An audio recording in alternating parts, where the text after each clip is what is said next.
बच्चों, आज के इस वीडियो में सभी का स्वागत करती हूँ। और पिछले वीडियो में हम लोगों ने पाठ शुरू किया था चतुर्था पाठ हास्य बाल कवि सम्मेलनम, और उसके कुछ अंश शेष थे, तो उसको आज हम लोग पूरा करेंगे और उसके बाद अभ्यास में दिए हुए प्रश्नों को किया जाएगा। तो सभी बच्चे कक्षा 7 की रुचिरा द्वितीय भाग का चतुर्था पाठ निकालेंगे, जिसका नाम है हास्य बाल कवि सम्मेलनम, और इसी को हम लोग आज पूरा करेंगे। तो इसमें हम लोगों ने अभी तक पढ़ा था कि किस तरह से जो है वो सबसे पहले कवि गजाधर आते हैं, और ये बाल कवि हैं और विभिन्न प्रकार की वेशभूषा को पहने हुए बहुत ही सुंदर दिखाई दे रहे हैं, जैसा कि चित्र में भी बना हुआ है। और वो अपनी ऐसी कविता सुनाते हैं जिसको सुनकर दर्शक बहुत हंसते हैं, श्रोतागण को बहुत हंसी आती है। और जैसा कि पहले कवि थे कालांतक, उन्होंने कहा गजाधर पहले कवि गजाधर थे, उन्होंने वैद्य को उद्देश्य करके कविता लिखी थी, और उन्होंने कहा था कि वैद्य राज को प्रणाम, वो तो धन के साथ साथ प्राणों के साथ साथ धन भी लेते हैं, और उनको यमराज का सगा भाई कहा गया, सहोदर कहा गया, और कहा गया कि यमराज तो केवल प्राण लेते हैं, लेकिन वैद्य राज तो प्राण और धन दोनों लेते हैं, और सभी दर्शक बहुत हंसते हैं। उसके बाद कालांतक कवि आते हैं और वो कहते हैं कि अरे, जनसंख्या निवारण करने में तो मेरे जैसा निपुण कोई भी नहीं है। तो जलती हुई चिता को देखकर वो कहते हैं कि ये किसके हाथ की सफाई है, इसे किसने मृत्यु तक पहुंचा दिया, और न मैं गया इसका इलाज करने और न ही मेरा भाई गया। तो सभी को बहुत हंसी आती है कि चिकित्सक तो प्राणों की रक्षा करते हैं, लेकिन यहाँ पर ये प्राणों को और धन को दोनों को लेने पर लगे हुए हैं। फिर तुंदिला आते हैं। तुंदिल जैसा कि देख के लगता है कि खाने पीने पर ज़्यादा ध्यान है, तो अपने तोंद के ऊपर हाथ फेरते हुए वे आते हैं और कहते हैं कि दूसरे का अन्न पाना तो मुश्किल होता है, कठिन होता है, दुर्लभ होता है, तो दूसरे का अन्न जब भी मिले तो अपने शरीर पर दया मत करो, क्योंकि ये शरीर तो बार बार मिलता है। और फिर वहाँ पे चारवाक कवि आते हैं और वो कहते हैं कि जब तक जियो सुख से जियो और ऋण करके भी घी पियो। कहने का मतलब ये कि पौष्टिक चीज़ें खाने के लिए अगर धन ना हो पास में, तो दूसरों से कर्ज लेकर भी अच्छा खाओ। तो तभी सभी श्रोता पूछते हैं कि अरे, दूसरों से कर्ज तो ले लेंगे, ऋण तो ले लेंगे, उसे लौटाएंगे कैसे? तो चारवाक कवि कहते हैं कि श्रूयताम मम अवशिष्टम काव्यम, मेरी ये बची हुई कविता को भी सुनिए। घृतम पीत्वा श्रमम कृत्वा, और घी पीकर और श्रम करके ऋणम कृत्वा प्रत्यर्पयेत जनः, और जो ऋण है उसको प्रत्यर्पयेत मतलब लौटा सकते हैं, जनः मतलब लोगों का जो कर्ज है वो लौटा सकते हैं। भाई घी पिएंगे, अच्छा पौष्टिक खाना खाएंगे, हमारा शरीर मजबूत बनेगा, काम करेंगे, परिश्रम करेंगे, और उससे जो धन मिलेगा उससे हम लौटा देंगे। तो ये चारवाक कवि के विचार थे कविता के माध्यम से। और अभी हम लोग यहाँ पर अब इसके आगे का भाग पढ़ते हैं। काव्य पाठ श्रवणेन, काव्य पाठ सुनने से उत्प्रेरित हुआ, यानी कि उसको प्रेरणा मिली, उसे बहुत अच्छा लगा कि किस तरह से वो कविताएं सुना रहे हैं बाल कवि। यहाँ पे उत्प्रेरित का अर्थ होता है प्रेरित हुआ, जिससे प्रेरणा मिलती है। तो वो बाल कवि थे जिससे कि इसको प्रेरणा मिली। तो यहाँ पर वो उन कवियों के काव्यों को सुनकर कहता है कि एकः बालको अपि, एक बालक काव्य पाठ श्रवणेन, काव्य पाठ सुनने से उत्प्रेरित हुआ। एकः बालको अपि, एक लड़का भी आशु कविताम रचयति। आशु कविताम मतलब स्वयं रचित, यानी कि खुद से, वह खुद से लिखा हुआ, रचयति मतलब रचता है, लिखता है। हास्यपूर्वकम च श्रावयति, और हास्यपूर्वकम हंसी के साथ, श्रावयति मतलब सुनाता है। अब वो क्या सुनाता है? बालकः। अब यहाँ पे उस बालक की पंक्ति आएगी, श्रूयताम, सुनिए, श्रूयताम भो, अरे सुनिए, ममापि काव्यम, मेरा भी काव्य, मेरी भी कविता, मम अपि, मम अपि, मम धन अपि, ये मिलकर बना है ममापि, मेरी भी, जिसका अर्थ है मेरी भी,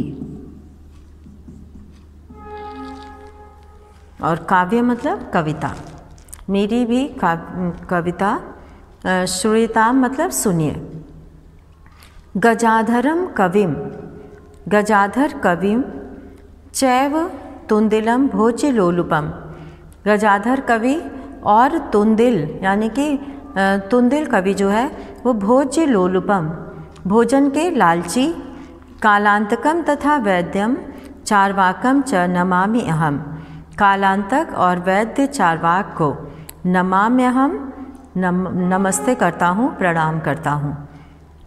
काव्यम श्रावयित्वा, काव्य सुनकर, हा हा हा इति कृत्वा हसति, काव्य सुनाकर, श्रावयित्वा काव्य सुनाकर, अपनी कविता सुनाकर, हा हा हा इति कृत्वा, हा हा हा ऐसा करके, हसति मतलब हंसता है।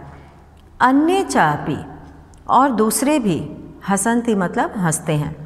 सर्वे गृहम गच्छन्ति, और सभी घर चले जाते हैं।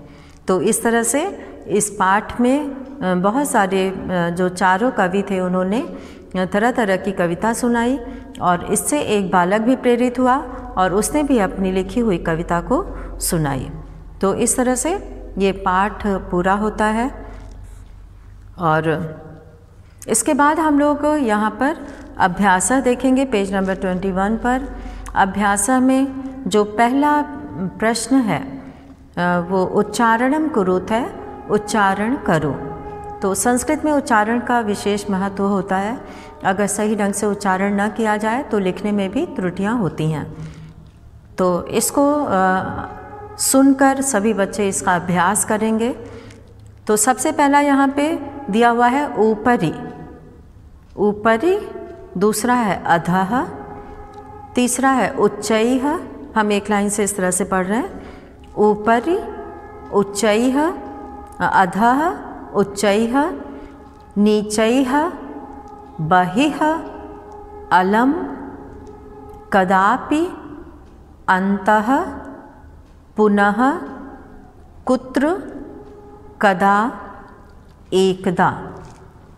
कुत्र का अर्थ होता है कहाँ, कदा मतलब कब, एकदा मतलब एक बार। तो ये जो है प्रश्न में प्रयोग होता है। अब यहाँ पे दूसरा प्रश्न हम लोग देखेंगे, मंजूषातः, मंजूषा से, अव्यय पदानि, अव्यय पद चित्वा, चित्वा मतलब चुनकर, वाक्यानि पूरयत, वाक्य पूरे करें। तो यहाँ पर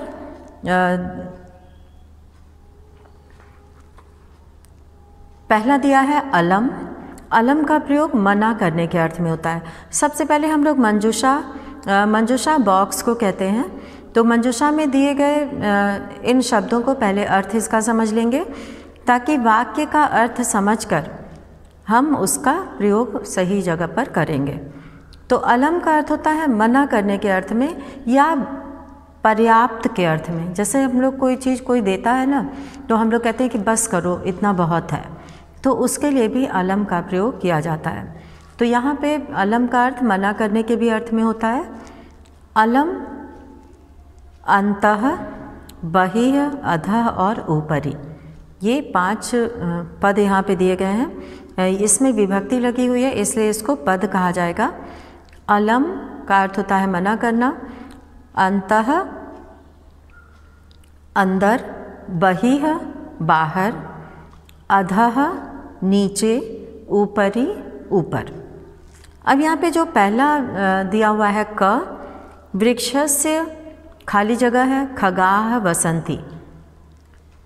वृक्षस्य षष्ठी विभक्ति एक वचन है, पेड़ के पक्षी रहते हैं। तो कहाँ पक्षी रहते हैं पेड़ के? अंदर कि ऊपर? तो यहाँ पर ऊपर ही आएगा, पेड़ के ऊपर। तो यहाँ पे हम लोग पहले प्रश्न, दूसरे प्रश्न से उत्तर लिखना शुरू करेंगे।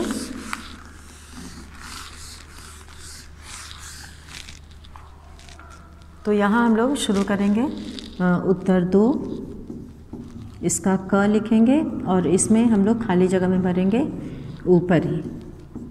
और अब यहाँ पर आएगा ख, विवादेन झगड़ा। तो अलम विवादेन, झगड़ा मत करो, अलम का प्रयोग होगा, अलम।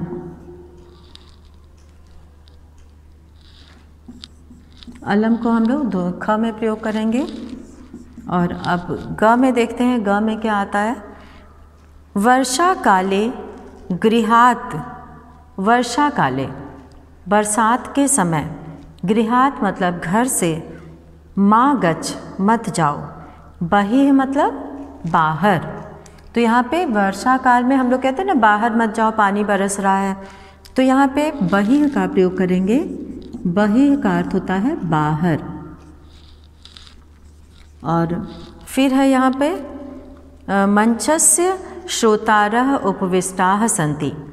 मंचस्य मंच के, श्रोतारः श्रोता, उपविष्टाः सन्ति बैठे हुए हैं। तो मंच के ऊपर तो बैठेंगे नहीं, श्रोतागण तो मंच के नीचे बैठते हैं, तो इसलिए यहाँ पे अधः का प्रयोग करेंगे, मंचस्य अधः। और अब है अंग वाला, छात्राः विद्यालयस्य। छात्र विद्यालयस्य षष्ठी विभक्ति एक वचन है। तो छात्र विद्यालय के प्रविशन्ति प्रवेश करते हैं। तो विद्यालय में कहाँ प्रवेश करेंगे? विद्यालय के अंदर। तो इसलिए यहाँ पे अंतः का प्रयोग करेंगे। तो यहाँ पे आ जाएगा अंतः, विद्यालयस्य अंतः, विद्यालय के अंदर, प्रविशन्ति मतलब प्रवेश करते हैं। अब यहाँ पे हम लोग तीसरा प्रश्न करेंगे और तीसरे प्रश्न में दिया हुआ है अशुद्धम पदम चिनुत। अशुद्ध पद चुने।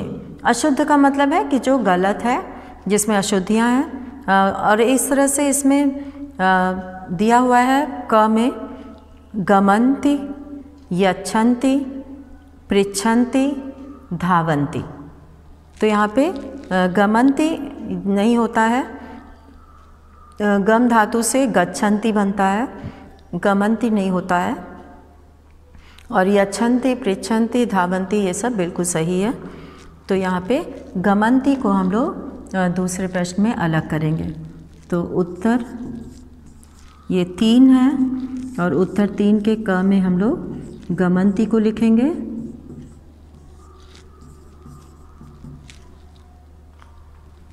और अब ख है रामेण गृहेण सर्पेण गजेण। तो यहाँ पे रामेण, गृहेण, सर्पेण और गजेण। तो यहाँ पे गजेण नहीं होता है, गजेन होता है। तो गजेन होना चाहिए, यहाँ पे ड लिखा हुआ है, गजेण लिखा हुआ है। तो गजेण गलत है, तो यहाँ पे आ जाएगा गजेन। यहाँ पे शुद्ध जो है वो गजेण होता है, गजेन होता है, और यहाँ पे गजेण लिखा है। तो अब यहाँ पे जो है इसके बाद है ग, और ग में है लतया, मातया, रमया और निशया। तो मातया नहीं होता है यहाँ पर, लतया, रमया, निशया ये सब स्त्रीलिंग रूप है, और मातया जो है यहाँ पे अशुद्ध है। तो ग में हम लोग यहाँ पर मातया लिखेंगे।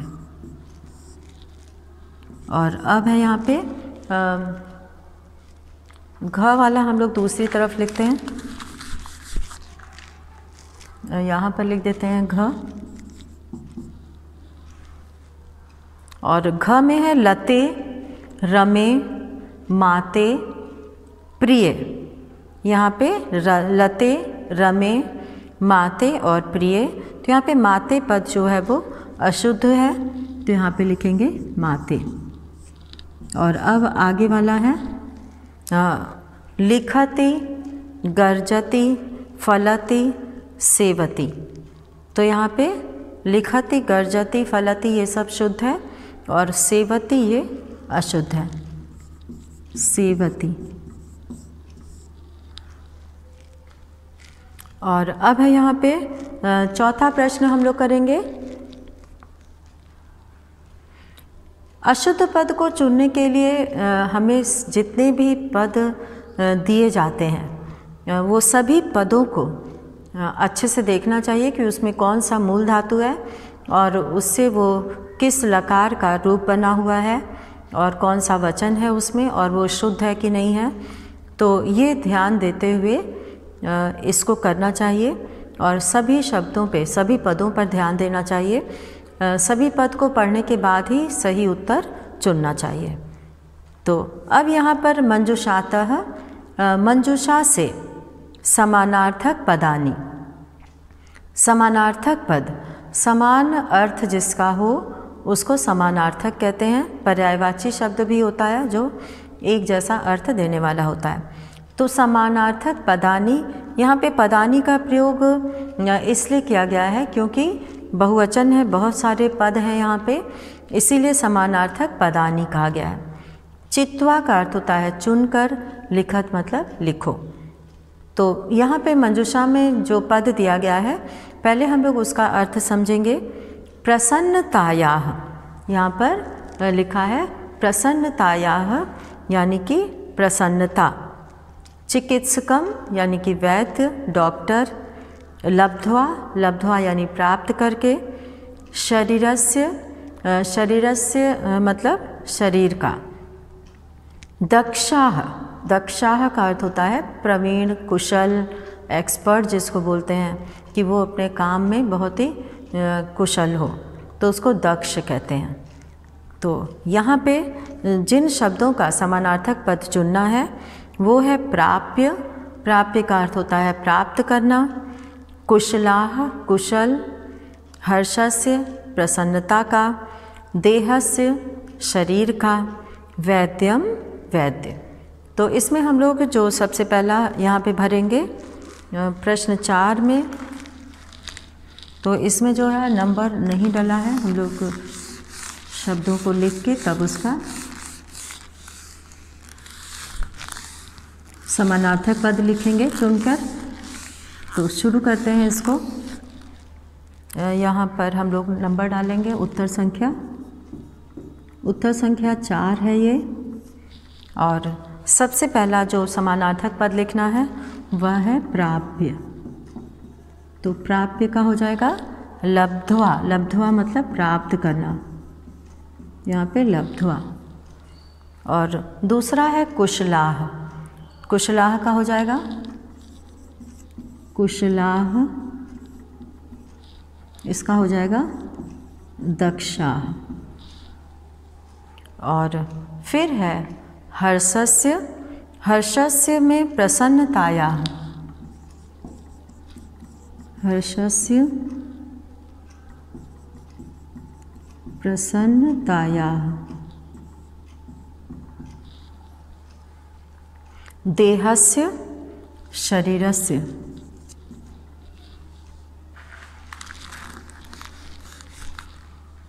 यहाँ पर हम लोग लिखेंगे देहस्य। देह मतलब शरीर होता है और इसमें षष्ठी विभक्ति एक वचन लगा है, इसलिए देहस्य हो गया है। देहस्य का हो जाएगा शरीरस्य।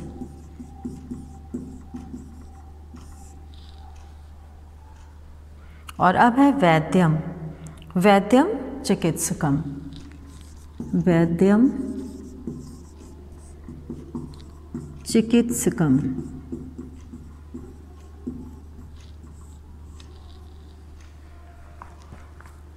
और अब इसके बाद हम लोग आगे बढ़ते हैं 5वें प्रश्न की ओर। और 5वें प्रश्न में हम लोग यहाँ पर देखते हैं क्या लिखा हुआ है। अधोलिखिता नाम। अधोलिखिता नाम का अर्थ होता है निम्नलिखित। जैसे कि हिंदी में आप लोग प्रयोग करते हैं निम्नलिखित प्रश्नों का उत्तर दें, तो निम्नलिखित, निम्न का अर्थ होता है नीचे, लिखित मतलब लिखे हुए, और उसी के लिए यहाँ पर अधः शब्द का प्रयोग होता है, और अधः का अर्थ होता है नीचे। अधोलिखिता नाम, नीचे लिखे गए प्रश्नानाम, प्रश्नों का, उत्तराणि, उत्तर, एक पदेन लिखत, एक पद में लिखें। तो एक पद में उत्तर देना है। तो यहाँ पे पूरे 6 प्रश्न दिए गए हैं। क में लिखा हुआ है कि मंचे कति बाल कवयः उपविष्टाः सन्ति। मंचे अर्थात मंच पर, कति मतलब कितने।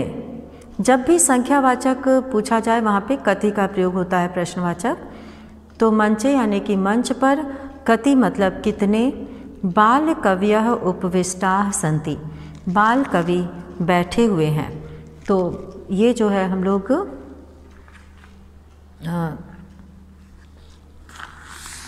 यहाँ पे शुरू करते हैं। 5वां प्रश्न,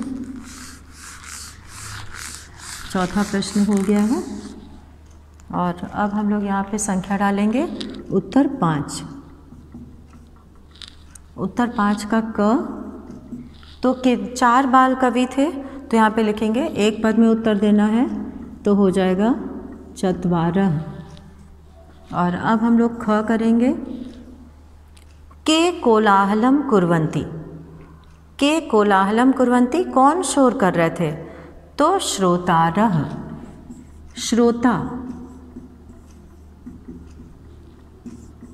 श्रोतागण जो है वो शोर कर रहे थे। और अब है ग, गजाधरः कम उद्देश्य काव्यम प्रस्तौति। गजाधर कवि का नाम था। कम उद्देश्य, किसको उद्देश्य करके, काव्यम प्रस्तौति, काव्य प्रस्तुत करते हैं। तो गजाधर जो है वो सबसे पहले कवि मंच पर आए थे।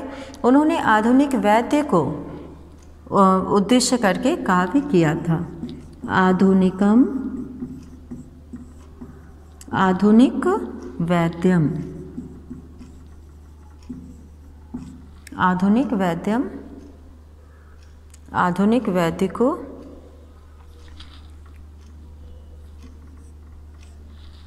आधुनिक वैद्य को उद्देश्य करके उन्होंने कविता की थी।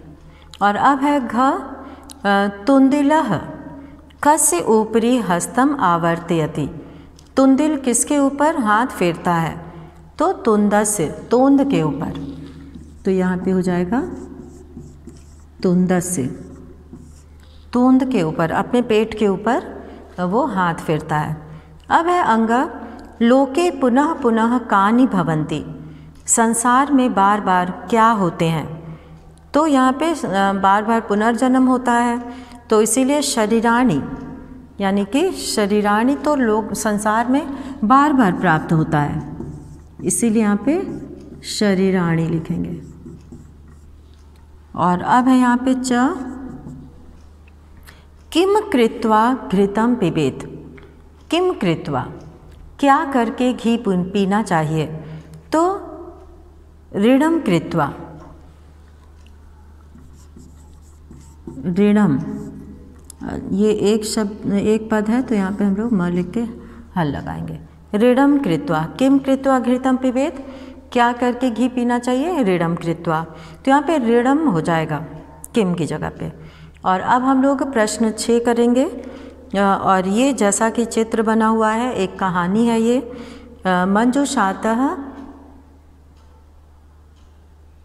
मंजूषातः पदानि चित्वा कथायाः पूर्तिम कुरुत। मंजूषा से पद चुनकर कहानी पूरी करें। नासिकायामेव वारम वारम। अब यहाँ पे जो मंजूषा में दिया हुआ है उसमें पहले हम लोग सभी पदों का अर्थ जान लेंगे और फिर कहानी पढ़कर उसे पूरा करेंगे।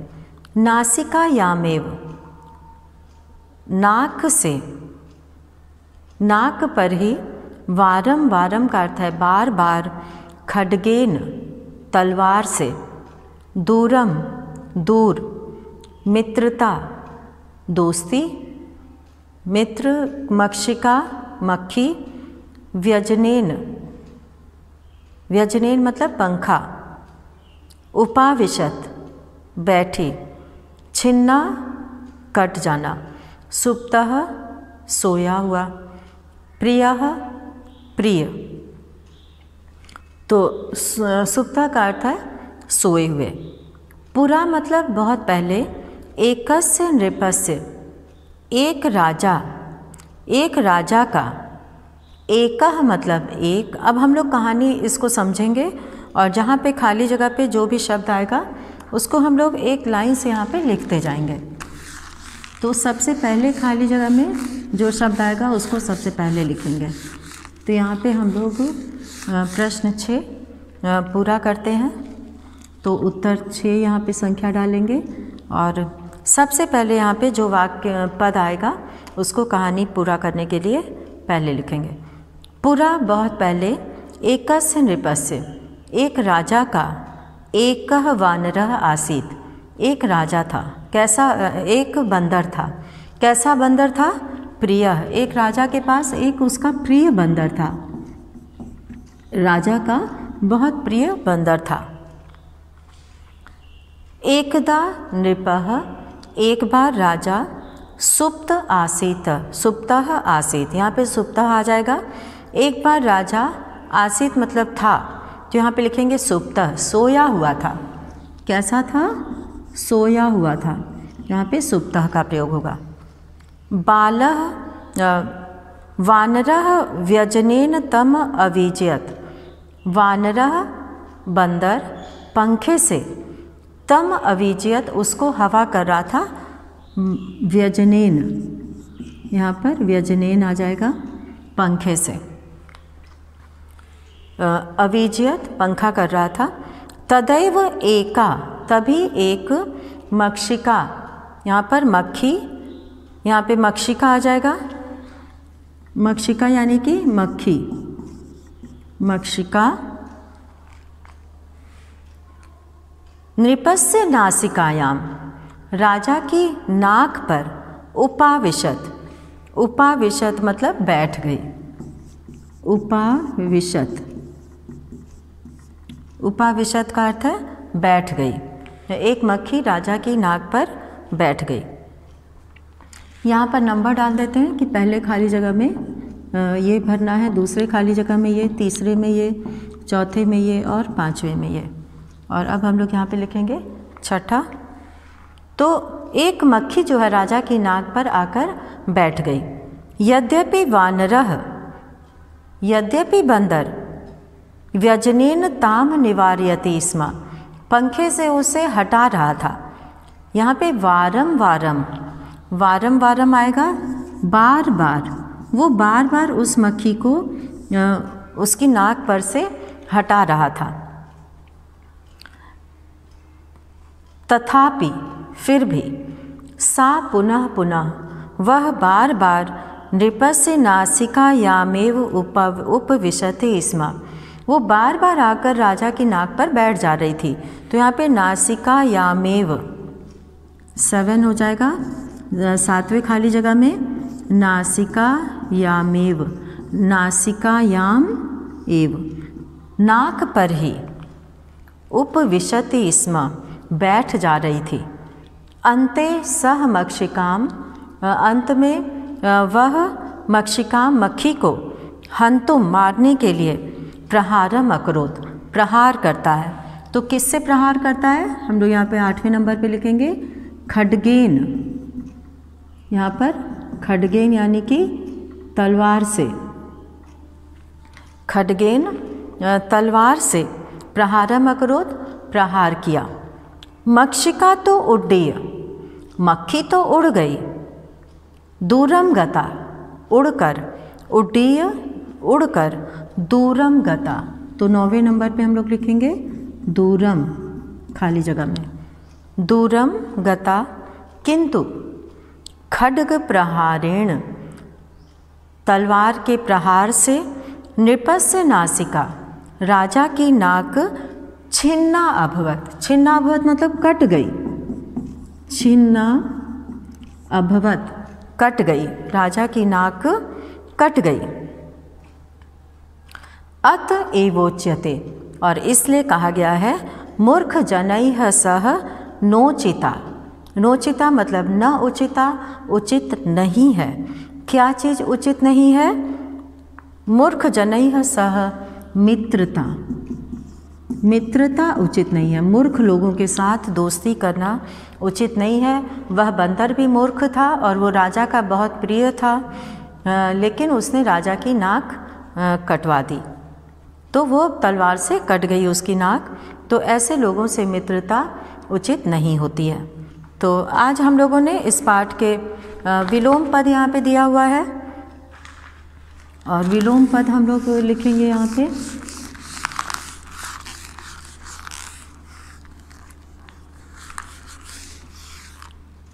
क्वेश्चन नंबर 7 है, इसमें अधः दिया हुआ है, तो अधः, अधः का हो जाएगा यहाँ पर ऊपरी, और उसके बाद है अंतः, अंतः का हो जाएगा बहि, अंतः मतलब अंदर, बहि मतलब बाहर होता है। और तीसरा है दुर्बुद्धे, दुर्बुद्धे, इसका हो जाएगा सुबुद्धे, सुबुद्धे। और फिर है उच्चैः, उच्चैः का हो जाता है नीचैः। और फिर है दुर्लभम, दुर्लभम मतलब दुर्लभ कठिन, तो उसका हो जाएगा सुलभम, जो आसानी से प्राप्त हो जाए, तो ये हो गया सुलभम।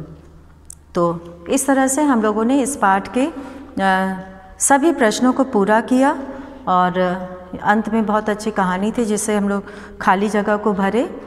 तो सभी इसको जो है अभ्यास करेंगे इन प्रश्नों का और पूरा करेंगे। तो इसी के साथ ही आज का ये वीडियो यहीं पूरा करते हैं, समाप्त करते हैं। धन्यवाद।